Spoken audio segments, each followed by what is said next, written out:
नमस्कार दोस्तों। आज की इस वीडियो में हम बात करने वाले हैं बॉलीवुड की सबसे खूबसूरत और बोल्ड अभिनेत्री मंदाकिनी के बारे में।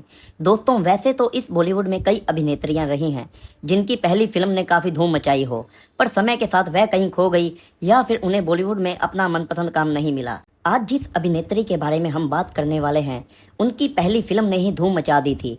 उनकी खूबसूरती के चर्चे बॉलीवुड में इस तरह फैले थे जैसे कि कोई वायरस फैलता है। आज चर्चा हो रही है मंदाकिनी की, जिन्होंने राम तेरी गंगा मैली में एक चर्चित दृश्य से बहुत ज्यादा वाहवाही लूटी और इनके कारण बॉलीवुड के सबसे मशहूर खानदान यानी कि कपूर खानदान के बीच में दरार भी आ गई थी। इसके अलावा मंदाकिनी का नाम सबसे मशहूर डॉन दाऊद के साथ भी जुड़ा। कुल मिलाकर कहा जा सकता है कि मंदाकिनी के पूरे करियर में काफी उतार चढ़ाव रहे हैं। इनकी सफलता से अधिक इनके विवादों की चर्चा है। मंदाकिनी के जीवन से जुड़ी बातों को आज हम आपको बताएंगे। आखिर क्यों हिट फिल्म से शुरुआत करने वाली यह खूबसूरत अभिनेत्री का जीवन विवादों से भरा रहा। तो आपसे विनती है कि कृपया इस वीडियो को अंत तक जरूर देखें और हमारे चैनल को भी सब्सक्राइब कर लीजिए। मंदाकिनी का जन्म 30 जुलाई 1963 को यूपी के मेरठ में हुआ था। उनका परिवार एक एंग्लो इंडियन परिवार था। जन्म के बाद मंदाकिनी का नाम यास्मीन जोसेफ रखा गया था, जो कि फिल्मों में काम करने के बाद मंदाकिनी के नाम से बदल दिया गया। मंदाकिनी बचपन से ही बहुत खूबसूरत थी। उनकी नीली आंखें, आकर्षण, कद-काठी चेहरे पर मासूमियत लोगों को काफ़ी प्रभावित करती थी। इनकी खूबसूरती देखकर लोग अक्सर कहते थे कि यह तो हीरोइन ही बनेगी। लोगों की बातें सुनकर मंदाकिनी भी एक्ट्रेस बनने के सपने देखने लगी और घर वालों ने उनकी यह इच्छा पूरी भी की। दोस्तों, मंदाकिनी ने अपने करियर की शुरुआत 22 साल की उम्र में कर ली थी। हालांकि उन्हें अपनी पहली फिल्म मिलने में बहुत ज़्यादा स्ट्रगल करना पड़ा था। एक बार तो हिम्मत हारकर मंदाकिनी अपने होम टाउन वापस भी चली गई थी, पर अब अपने सपने को पूरा करने के लिए वह फिर से मुंबई आई। मंदाकिनी के करियर की सबसे खास बात यह है कि उन्होंने बॉलीवुड के शोमैन राज कपूर के साथ अपने फिल्मी करियर की शुरुआत की। उनकी पहली फिल्म ने ही काफ़ी धमाल मचाया था। फिल्म का नाम था राम तेरी गंगा मैली, जो आप सभी ने देखी होगी। साल 1985 में रिलीज हुई इस फिल्म के एक दृश्य में मंदाकिनी को पतली सफ़ेद साड़ी में झरने के नीचे दिखाया गया था। इस दृश्य से रातों रात मंदाकिनी को फेमस बना दिया था। राम तेरी गंगा मैली में एक किस सीन और एक ब्रेस्ट सीन भी दिखाया गया था और इतने बोल्ड सीन देने के कारण सारी लाइमलाइट मंदाकिनी के हिस्से में आ गई। इस फिल्म के गाने भी सुपरहिट हुए थे। भले ही इस फिल्म का निर्माण राजीव कपूर का करियर बनाने के लिए किया गया था, पर मंदाकिनी के करियर को इस फिल्म से जबरदस्त उछाल मिला। इस फिल्म के रिलीज से मंदाकिनी को रातों रात स्टार बना दिया, पर राजीव कपूर को कोई खास सफलता हाथ नहीं लगी। कहा जाता है कि कपूर खानदान में इस बात पर आपसी मतभेद भी हो गया था। असल में राज कपूर ने इस फिल्म को राजीव कपूर को स्टार बनाने के लिए बनाया था, पर फिल्म में मंदाकिनी पर फिल्माए गए हॉट और बोल्ड सीन्स के कारण सारी लाइमलाइट मंदाकिनी के हिस्से आ गई। राजीव की छवि को कोई भी फायदा नहीं हुआ।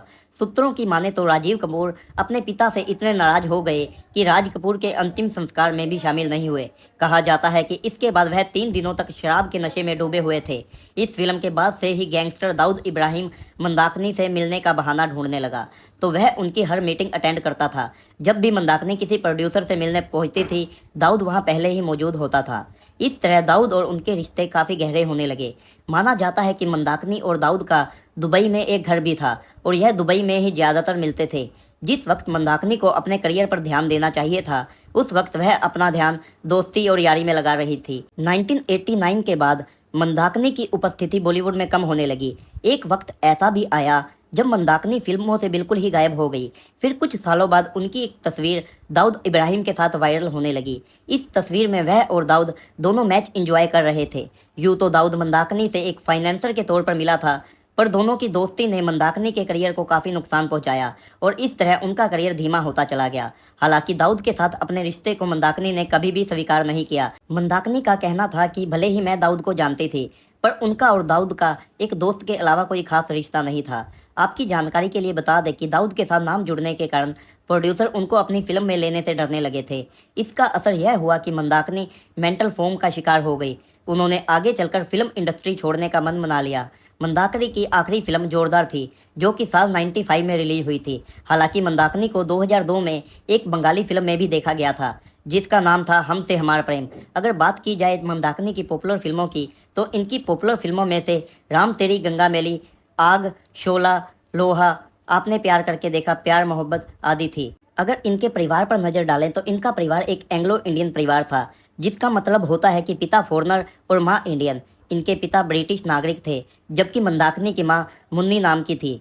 दोस्तों, इसके आगे की जानकारी हमें पता नहीं है, क्योंकि सोशल मीडिया पर इसके भाई बहन के बारे में कोई जानकारी अवेलेबल नहीं है। मंदाकिनी ने साल 95 में एक बौद्ध भिक्षु से शादी कर ली, जिसका नाम है डॉक्टर कयंगुर ठाकुर। इसके अलावा मंदाकिनी के 2 बच्चे हैं। इनके बेटे का नाम है रणवीर ठाकुर, इनकी बेटी का नाम है राजी।